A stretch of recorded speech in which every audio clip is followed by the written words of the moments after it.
बिस्मिल्लाहिर्रहमानिर्रहीम। अस्सलाम वालेकुम नादरीन, आप यूट्यूब चैनल देख रहे हैं। मैं इमरान खान हूँ। नादरीन, एक तो तस्दीक कर ले, पिछले वीलॉग में मैंने आपको बताया था कि सब्जियों की कीमतों में इजाफे की जो वजह है वो सैलाब है। सैलाब एक वजह है, लेकिन इससे ज़्यादा बड़ी वजह यह है कि हमारे बॉर्डर्स इस वक्त बंद हैं और हमारे अफगानिस्तान और इंडिया के साथ ताल्लुकात ख़राब होने की वजह से जो इस सीज़न में हमें सब्जियाँ मिलती थी ख़ासतौर पर अफगानिस्तान से, वो सिलसिला भी रुका हुआ है। अफगानिस्तान को भी इसका बहुत इशू हो रहा है क्योंकि बॉर्डर बंद है, दोनों तरफ ट्रेड नहीं हो रही। आपके बहुत सारे फल, बहुत सारी चीज़ें अफगानिस्तान से आती हैं, इसी तरह पाकिस्तान से बहुत सारी चीज़ें अफगानिस्तान जाती हैं।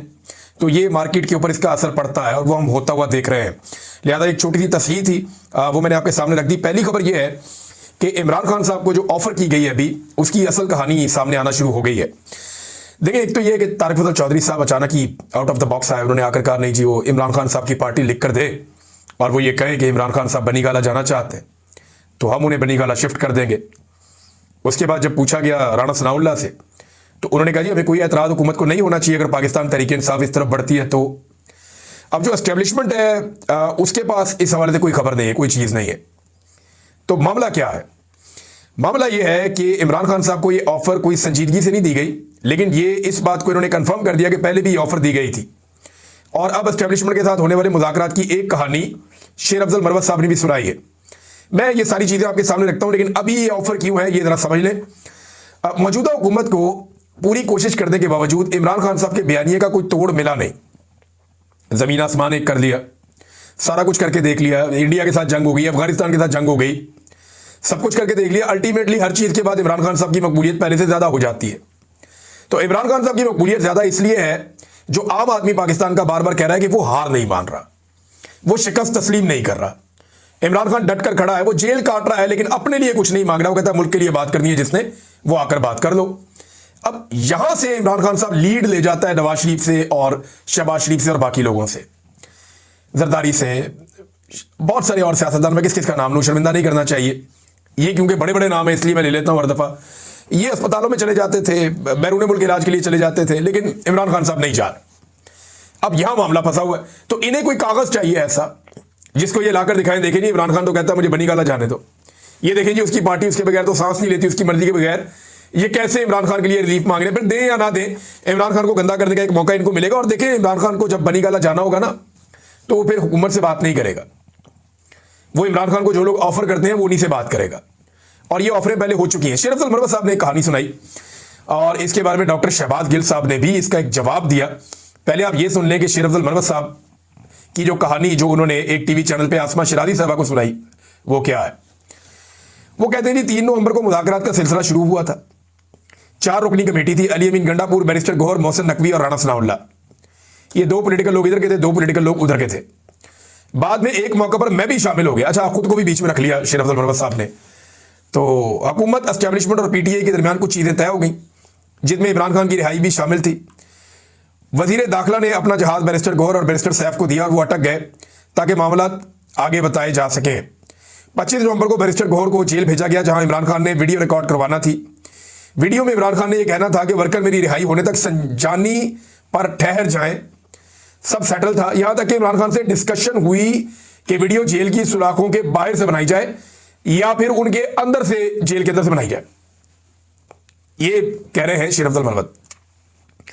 बैरिस्टर गौहर से वीडियो बनाने के लिए मोबाइल मंगा गया तो उन्होंने कहा कि मोबाइल जेल में नहीं लाया, इजाजत नहीं है। जेल के एक अहलकार ने कहा कि ये मेरा मोबाइल है, इस पर वीडियो बना दे। इमरान खान ने कहा कि मुझे इन पर शक है, कहीं ये मेरी वीडियो टेम्पर ना कर दें। फैसला हुआ कि बैरिस्टर गौहर सुबह मोबाइल लाएंगे और पैगाम रिकॉर्ड होगा। और फिर इसी रात को रेंजर्स वाला वाकया हो गया। रियासत के इस वक्त तक कोई अज़ाइम नहीं थे जब तक कि रेंजर्स वाला वाकया नहीं हुआ। रियासत किसी किस्म का तसादुम नहीं चाहती थी, इसलिए हर किस्म की कंप्रोमाइज पर आ चुकी थी, मगर वाकये के बाद सब खत्म हो गया। ये डील थी, इसके तहत सुबह इमरान खान की रिहाई होनी थी। अच्छा जी, ये कह रहे हैं शेर अफजल मरवत साहब। इसमें लॉजिकली 1-2 चीज़ें मिसिंग है। एक तो रेंजर्स वाला वाकया सारी दुनिया जानती है और पाकिस्तान की एस्टेब्लिशमेंट उसी वक्त से ये जानती थी कि वो वाकया पाकिस्तान तहरीक इंसाफ ने नहीं किया। वो रेंजर्स के जवान एक जगह से निकले और वो जिस तरह वो हादसा हुआ वो बंदा भी पकड़ा गया और उसका पाकिस्तान तहरीक इंसाफ से कोई ताल्लुक भी नहीं था। एक तो ये लॉजिकल नहीं लगता मरवत साहब की बात। और दूसरा, मरवत साहब उसके अंदर शामिल हो गए मुज़ाकरात में, वो कैसे? अब गिल साहब का जवाब दें। गिल साहब क्योंकि इन सारी चीज़ों का हिस्सा थे, शहबाज गिल साहब, और वो पाकिस्तान तहरीक इंसाफ के एक इंपॉर्टेंट आदमी है। इमरान खान साहब के साथ रहे वो इतने साल तक और इमरान खान साहब ने उन पर इतना एतबार किया कि बहुत सारे लोगों पर नहीं किया जब वो इक़्तिदार में थे। तो शहबाज गिल साहब जो है वो जितना जानते हैं चीज़ों को कम लोग जानते हैं, और इनसाइड भी वो बहुत ज़्यादा जानते हैं, और आजकल उनकी ज़रूरत भी है क्योंकि वो एक वीलॉग करते हैं और उस वीलॉग के जरिए से वो अपनी आवाज़ उठाते हैं या अपनी पार्टी की आवाज़ उठाते हैं, तो उनको ज़्यादा इंफॉर्मेशन भी चाहिए होती है। अब वो ये कह रहे हैं कि झूठ बोल रहा है टाउट, ये सब चौधरी और कंपनी का धोखा था और ये इसमें एक टाउट का काम सरंजाम दे रहा था। खान ने आगे से लित्तर उतार लिया था, जिसके बाद ये जेल के दरवाजे से वापस भाग गया था, अंदर जाने की जरूरत नहीं हुई थी। जिस एक नशिस्त की बात कर रहा है ये तो अंदर नहीं गया था। अच्छा, उस एक जो बातचीत हुई थी उसमें तो ये गया ही नहीं था। ये अब बता रहे हैं कि ये शेर अफजल मरवत का कोई ताल्लुक नहीं, और वो कहते हैं झूठ बोल रहा है, इमरान खान ने ऐसा कोई मुआहदा तस्लीम नहीं किया था। अब नाज़रीन मैं आपको एक और चीज़ दिखाता हूँ, इमरान खान साहब जेल में कौन सी, क्योंकि इमरान खान साहब की बात हो रही है तो ये देखें जेल में वो किताबें कौन सी पढ़ रहे हैं। ये जो किताबें इमरान खान साहब जेल में पढ़ रहे हैं इनके नाम आप देख लें, ये सारी तस्वीरें आपके सामने हैं। इमरान खान साहब ये जो एक पाकिस्तान के हवाले से Allama Iqbal and Pakistan movement of truth, ये किताब है। Explaining Islam's mysterious imperial agenda, ये भी एक किताब है। और रोज़े के ऊपर किताब है, फिर कुरान करीम के ऊपर एक किताब है, फिर जेरूसलम इन द कुरान, ये किताब जो है ये इमरान हुसैन साहब की किताब है। इमरान हुसैन साहब एक बड़े शानदार स्कॉलर है, इनकी 82-83 ईयर्स एज है। मुझे इनका पहली मरतबा तारुफ करवाया औरिया मकबूल जान साहब ने। उन्होंने कहा इनको सुने या इनको पढ़े तो आपको पता चलेगा कि इस्लाम के बारे में इनके कैसे शानदार नजरियात हैं। तो यहाँ कई किताबें ऐसी हैं इमरान खान साहब की किताबों की तस्वीरों में जो औरिया मकबूल जान साहब ने शेयर की हैं, जो इमरान एन हुसैन साहब ने लिखी हैं। इमरान नजर हुसैन इनका एक्चुअल नाम है। ये फिरका परस्ती के सख्त खिलाफ है। ये कहते हैं ना मैं सुन्नी हूँ, ना देवबंदी हूँ, ना वाबी हूँ, मेरा कोई किसी फिरके से कोई ताल्लुक नहीं है। फिर ये सूफीज़म के बड़े मोतरफ हैं और बड़े शानदार मजहबी स्कॉलर हैं। लिहाजा इनकी किताबें भी इमरान खान साहब पढ़ रहे हैं। तो ये किताबें पढ़ने के हवाले से और ये मकबूल जान साहब कह रहे हैं कि अगर इमरान खान साहब ने सिर्फ इन किताबों का ही मुताला कर लिया तो वो अब इस्लामी इनकलाब का सबसे बड़ा अलमबरदार होगा। देखिए इमरान खान साहब कोई एक तरह की किताबें तो पढ़ नहीं रहे, वो अब तक इतनी किताबें पढ़ चुके हैं जितनी किताबों के किसी को नाम भी शायद याद ना हो। जेल के अंदर उन्हें जितना मौका मिलता है वो उतनी किताबें पढ़ते हैं। बाद औक़ात उनकी किताबें खत्म हो जाती हैं तो वो किताबें दोबारा पढ़ना शुरू हो जाते हैं। उनके पढ़ने की रफ्तार भी तेज है इमरान खान साहब की। लिहाजा वो हर तरह की किताबें पढ़ के अपने इस टाइम को ज़ाया करने की बजाय बहुत सारा नॉलेज गेन कर रहे हैं, जो हमेशा काम आता है। इंसान किसी भी उम्र में हो, किसी भी स्टेज पे हो, जो इल्म वो हासिल करता है वो उसके काम ही आता है। नादरीन, आसिम मुनीर साहब गए हैं मिस्र के दौरे पर, इजिप्ट, और मिस्र के दौरे पर वो तशरीफ़ ले गए। उस हवाले से खबरें बहुत सारी आई हुई हैं, वो खबरें मैं आपके सामने रखता हूँ। लेकिन क्योंकि अब्राहम अकॉर्ड का आजकल बहुत बात हो रही है कि अब्राहम अकॉर्ड क्या है, एक्चुअली तो ये इसराइल को तस्लीम करना है। ताहिर अशरफी साहब एक इंटरव्यू दे रहे थे, वो ये कह रहे थे कि अब्राहम अकॉर्ड का मतलब इसराइल को तस्लीम करना नहीं है।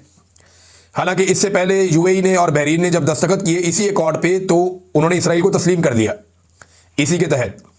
तो फिर अब वो कैसे कह सकते हैं ताहिर अशरफी साहब कि इसका मतलब इसराइल को तस्लीम करना नहीं है।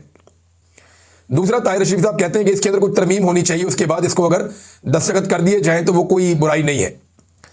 साथ उन्होंने कहा 57 इस्लामी ममालिक में से सिर्फ 3 ने अब्राहम अकॉर्ड पर दस्तखत किए हैं। तो मैं बता दूं कि 32 ममालिक पहले ही इसराइल को तस्लीम कर चुके हैं, इनमें तुर्की भी है और दीगर ममालिक भी हैं।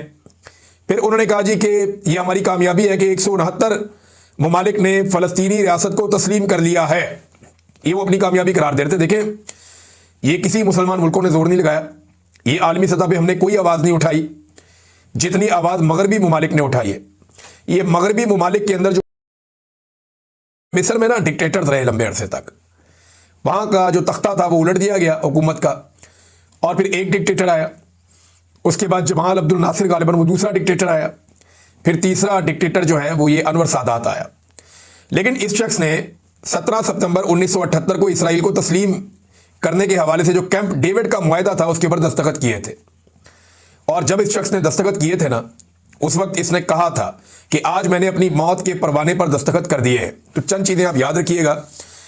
जब अनवर सादात ने ये दस्तखत किए थे कैंप डेविड मुआहदे पे और इसराइल को तस्लीम किया था बतौर मिस्र के सदर के, उस वक्त इसराइल का वज़ीर आज़म था मेनाहिम बिगन और अमरीकी सदर था जिमी कार्टर।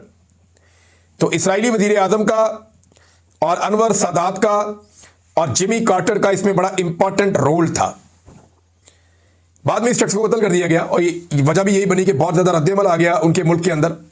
उन्होंने खुद कहा था कि आज मैंने अपनी मौत के परवाने पर दस्तखत कर दिया। अक्टूबर 1981 में मिस्री फौज के ऑफिसर खालिद और उनके दूसरे 6 सिपाहियों ने इन्हें गोली मार दी और कत्ल कर दिया। और एक और इंपॉर्टेंट चीज़, उस दौर में भी नोबेल पीस प्राइज बीच में आया था। जब मिस्र के सदर अनवर सादात ने तस्लीम किया इसराइल को, तो मिस्र के सदर को और इसराइल के वज़ीर आज़म मेनाहिम बेगन को दोनों को अवार्ड दिया गया। अमन का नोबेल इनाम इन दोनों को मिला। जिमी कार्टर ने ये इनाम नहीं लिया। आज भी यानी मामलात उधर ही खड़े हैं। इसराइल को तस्लीम करने की बातें हो रही हैं। सदर ट्रंप कह रहे हैं कि इस साल के आखिर तक मैं उम्मीद करता हूं कि सऊदी अरब तस्लीम कर लेगा। सऊदी अरब ने किया तो फिर पाकिस्तान भी कर लेगा। ये तो फिर कोई कसर रह नहीं जाएगी। और पाकिस्तान के अंदर तो तैयारियां मुकम्मल हैं जो मुझे दिखाई दे रहा है। लेकिन वहां पर और बहुत सारे डिक्टेटर्स हैं और बहुत सारे सदूर हैं जिनकी कब्रें हैं। जमाल अब्दुल नासिर की कब्र है दीगर। और जमाल अब्दुल नासिर बहुत इंपॉर्टेंट आदमी थे क्योंकि इन्होंने 1948 में भी इसराइल के खिलाफ जंग लड़ी थी। इन्होंने 1967 में भी जब पाकिस्तानी एयरफोर्स ने भी मिलकर मिस्र के साथ ये लड़ाई की थी तब भी उन्होंने जंग लड़ी थी। पाकिस्तान के नुक्ता नज़र से डिक्टेटर जमाल अब्दुल नासिर ज़्यादा इंपॉर्टेंट थे। लेकिन क्योंकि अब एक तनकीद इसलिए हो रही है इस दौरे में, ख़ास तौर पर इस कब्र पर हाजिरी के हवाले से, कि ये जो डिक्टेटर था मखसूस अनवर सादात, इसने इसराइल को तस्लीम किया था। जमाल अब्दुल नासिर वो भी एक डिक्टेटर था लेकिन उसने इसराइल को तस्लीम नहीं किया था। उसने इसराइल के साथ 2 जंगें लड़ी थी तो उनकी कब्र पे हाजिरी हो सकती थी। लेकिन यहाँ पे कब्र पे हाजिरी दी गई। बाकी बहुत सारी और एक्टिविटीज़ हैं वहाँ पे, वो आप तमाम खबरों में देख सकते हैं। वहाँ पे आर्मी चीफ ने जामिया अल अज़हर के शेख आज़म शेख अहमद अल तैयब से भी मुलाकात की और उनके साथ इस्लामी मामलात और दीगर चीज़ों के ऊपर भी बातचीत की और इस्लाम की मसक शुदा तशरीहात के खात्मे की अहमियत पर भी जोर दिया। लेकिन वो असल चीज़ मैंने आपको बताई जिसके बारे में काफ़ी सोशल मीडिया पे लोग आवाज़ उठा रहे हैं। नाज़रीन, पाकिस्तान के सबसे ताकतवर आदमी फील्ड मार्शल आसिम मुनीर साहब ने आज से 2.5 साल पहले कहा था कि मईशत 1 साल में बिल्कुल ठीक हो जाएगी। अब 2.5 साल हो गए हैं, पाकिस्तान की मईशत ठीक नहीं हुई। पूरी कोशिश करके देख लिया गया क्योंकि सियासी तो इस्तेहकाम मईशत को ठीक होने नहीं दे रहा। अब कुछ लोगों को हायर किया जाता है, हर थोड़े अरसे के बाद वो रोला डालते हैं कि मईशत ठीक होने वाली है, थोड़ी देर में ये हो जाएगा, थोड़ी देर के बाद वो ठीक हो जाएगा। ये बार बार कहते हैं। क्या पाकिस्तान में तेल निकलने वाला है? क्या पाकिस्तान में कोई नई इंडस्ट्री लग रही है? क्या बैरूनी सरमायाकारी पाकिस्तान में बहुत रश लग गया सरमायाकारों का कि वो सरमाया लेकर आ रहे हैं? क्या पाकिस्तान की सियाहत की इंडस्ट्री जो है वो आसमान से जा लगी है? क्या हुनरमंद नौजवानों ने कमर कस ली है? यानी हुनरमंद जितने नौजवान हैं वो तो पाकिस्तान छोड़कर बाहर जा रहे हैं। पाकिस्तान के अंदर तो ब्रेन ड्रेन हो रहा है। तो किन पैरामीटर्स की बुनियाद पे ये लोग कहते हैं कि पाकिस्तान फ्लाई करने वाला है? सिर्फ इस बुनियाद पे आप नहीं कह सकते कि आपके कुछ कीमती पत्थर आप बेच लेंगे, आपको 4 पैसे आ जाएंगे तो आप अमीर हो जाएंगे। नहीं, ये पैसा माफियाज की जेब के अंदर चला जाएगा जैसे हमेशा जाता रहा है। पाकिस्तान में 70 साल से मादनियात निकल रही है, पाकिस्तानियों को कुछ नहीं मिला। आइंदा भी 70 साल निकलती रहेंगी, पाकिस्तानियों को कुछ नहीं मिलेगा। पाकिस्तानियों को तभी कुछ मिलेगा जब अवाम के मुंतखब नुमाइंदे पाकिस्तानियों का पैसा पाकिस्तानियों के ऊपर खर्च करना शुरू करेंगे। अदरवाइज ये मईशत खड़ी नहीं होगी, लोगों को एतबार ही नहीं आएगा। और जो ये ज़ियाउल हक की सोच है ना, एक जिसके तहत अभी इस्लामाबाद हाई कोर्ट के अंदर टिकटॉकर्स ने जाके वहां पे किया, अपील किया और उस अपील के नतीजे में सियासी गुफ्तगू कैदियों की बंद करवाई, वो फैसला लिया वहां पे। तो याद रखिएगा ये ज़ियाउल हक की सोच थी। अब इस सोच के मुताबिक इमरान खान साहब की मुलाकातें तकरीबन बंद ही हो जाएगी, इस खदशे का इजहार किया जा रहा है। और इस पर पाकिस्तान तहरीक इंसाफ ने भी आवाज़ उठाई है, उन्होंने अपनी बात की है। यानी ये रूल 265 कैदियों की सियासी गुफ्तगू पर पाबंदी के फैसले की बहाली और अडियाला जेल इंतजामिया की इमरान खान की मुलाकातें रोकने पर पाकिस्तान तहरीक इंसाफ ने एक रद्द-ए-अमल दिया है। और वो ये कहते हैं कि ये कानून इमरान खान जैसे कौमी रहनुमा की आवाज़ दबाने और उनके सियासी इजहार को रोकने के लिए बहाल किया गया है। इमरान खान से मुलाकातों के हवाले से अदालत पहले ही वादे कर चुकी है। अब इमरान खान साहब जब भी बात करेंगे किसी से, वो बात बाहर आके रिपोर्ट होगी, वो कहेंगे सियासी बातें करते हैं, हम बात ही नहीं करवाते। इमरान खान ने वहां पे आरिफ लैला की कहानी तो नहीं सुनानी ना, या कोई क्रिकेट के ऊपर कमेंट्री तो नहीं करनी। इमरान खान इस वक्त पाकिस्तान का सबसे मकबूल सियासी रहनुमा है। जब आप जेल के अंदर कोई भी उन्हें मिलने जाएगा, वो सियासत पे बात करेंगे, सियासी ही बात करेंगे। कैदियों की सियासी गुफ्तगू करने पर पाबंदी, ये इतना गैर जमहूरी इकदाम है कि ज़ियाउल हक जैसा डिक्टेटर ही कर सकता था। या आज ज़ियाउल हक की जो पोती है, रूहानी पोती, वो ये कर सकती हैं। तो ये नाज़रीन नतीजा निकला इन लोगों को लाने का कि जमहूरियत के हर टूल के ऊपर, यानी जुबान से बोलने के ऊपर भी पाबंदी, और कैदी बात नहीं कर सकता कोई सियासत के ऊपर। अभी नवाज शरीफ कुछ अर्सा पहले कैद था, सारी सियासत उसने जेल के अंदर बैठकर की। शहबाज शरीफ बतौर कैदी पार्लियामेंट में आता रहा और आकर काफी दिन वहां पे अपने सेशंस अटेंड करता रहा, और वो कैदी के तौर पे आता रहा कि ना मैं आ रहा हूं, मैं जा रहा हूं। गिरफ्तार था ना, कैद के अंदर था, लेकिन आप कह रहे हैं जी वो बातचीत नहीं कर सकता, सियासी अब मर्जी है इनकी जनाब। सुहेल अफरीदी और एस्टेब्लिशमेंट की नाज़रीन इस वक्त फुल जिद चल रही है। एस्टेब्लिशमेंट कहती है पहले हमसे मिलो फिर इमरान खान से मिल लेना। सुहेल अफरीदी कहता है नहीं जी मैं पहले इमरान खान से मिलूंगा फिर आपके साथ मिलूंगा। अब ये एक अजीब, और इमरान खान कहेगा तब मिलूंगा। अब ये एक अजीब जिद पकड़ी हुई है एस्टेब्लिशमेंट ने। वो इमरान खान से मिल भी ले तो क्या है, आप तो सारा कुछ सुन लेंगे, आपको पता चल जाएगा। और इमरान खान अगर उसको अलाउ करता है कि जाके एस्टेब्लिशमेंट से बात करो या मिल लो, तो वो आपसे भी मिल लेगा आके। और अगर इमरान खान से नहीं बोलेगा तो वो आपको नहीं मिलेगा।